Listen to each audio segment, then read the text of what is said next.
31শে December যখন পুরো দেশ বর্ষবরণ উৎসবে মাতবে, তখন ধর্মঘটের ডাক দিয়েছেন গিগ ওয়ার্কাররা। মূলত সুইগি, জোম্যাটো, ওলা, উবেরের মতো প্ল্যাটফর্মের কর্মীরা এই ধর্মঘটে সামিল হবে। ফলে অনলাইন ডেলিভারিতে বড়সড় প্রভাব পড়ার আশঙ্কা করা হচ্ছে।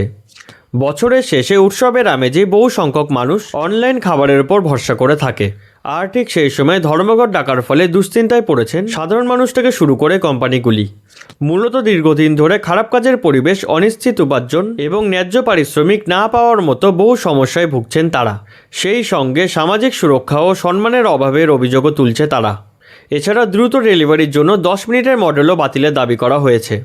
Telangana gig and platform workers ও Indian federation of app based transport workers দেশব্যাপী এই ধর্মঘটের ডাক দিয়েছে। ফলে মেট্রো শহরগুলিতে এই ধর্মঘটের ব্যাপক প্রভাব পড়বে বলে মনে করা হচ্ছে।